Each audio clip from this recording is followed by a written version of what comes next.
Hari ini, kita akan membahas tentang Customer dan Market Validation. Ini sangat penting untuk kesuksesan produk kita.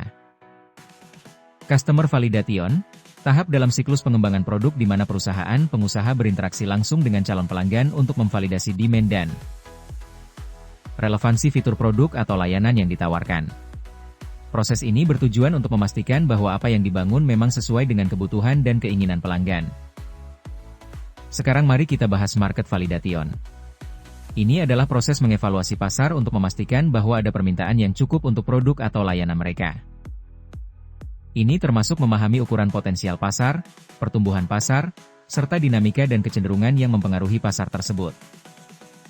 Tujuan Customer Market Validation, memahami kebutuhan pasar dan pelanggan untuk mengurangi risiko kegagalan produk. Memahami karakteristik, dinamika, dan kebutuhan spesifik.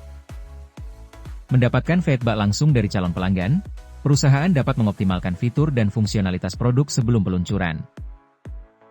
Metode Customer Market Validation. Customer Validation yaitu wawancara, prototipe, survei, dan feedback loop. Melainkan Market Validation yaitu Primary Research, Secondary Research, dan analisis pesaing. Tuliskan tujuan, asumsi, dan hipotesis. Contohnya apa nilai-nilai utama yang dimiliki produk saya? Siapa target konsumennya? Asumsi-asumsi saya. Apa yang membedakan produk saya dengan produk sejenis yang sudah ada saat ini?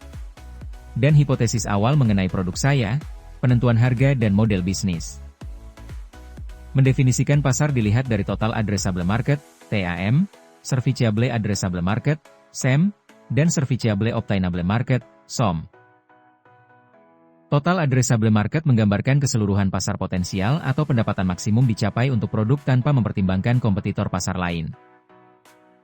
Serviceable Addressable Market menggambarkan bagian dari TAM yang dapat dicapai dengan solusi produk atau layanan dalam model bisnis saat ini. Serviceable Obtainable Market menggambarkan bagian dari SAM diperkirakan didapatkan dalam jangka pendek, biasanya dalam 1-3 tahun pertama setelah peluncuran. Apakah analisis TAM, SAM, SOM penting? TAM memberikan gambaran tentang seberapa besar potensinya. SAM membantu bisnis untuk fokus pada segmen pasar yang paling relevan. SOM memberikan target yang realistis untuk proyeksi pendapatan jangka pendek dan membantu dalam pengambilan keputusan alokasi sumber daya. Metode top-down menggunakan angka ukuran pasar yang luas dan menentukan persentase target pasar. Metode bottom-up membangun TAM dengan menjumlahkan variabel. Memilih sumber. Penelitian primer, disebut juga penelitian lapangan, sering digunakan selain penelitian sekunder. Data structuring, tipologi merupakan suatu metode untuk mengorganisir dan mengklasifikasikan data berdasarkan karakteristik dan sifat-sifatnya. Manfaat data structuring, tipologi, meningkatkan efisiensi analisis data, meningkatkan akurasi pengambilan keputusan, dan meningkatkan kemampuan untuk mengidentifikasi pola. Data analisis perlu untuk mengembangkan beberapa perkiraan dengan menggunakan pendekatan atau sumber yang berbeda. Ini disebut triangulasi. Case farming in Batam. Jika per hari kita bisa supply ke 50 KK, maka total omset sebulan sekitar 50 KK kali 30 kali 120.180 juta rupiah. Omset ini baru sekitar 0,5% dari total konsumen. Defining the market. Semakin detail dan valid sumber data yang digunakan maka akan semakin kuat hasil analisis market size yang kita hasilkan. Terima kasih telah mendengarkan penjelasan Customer dan Market Validation dari saya.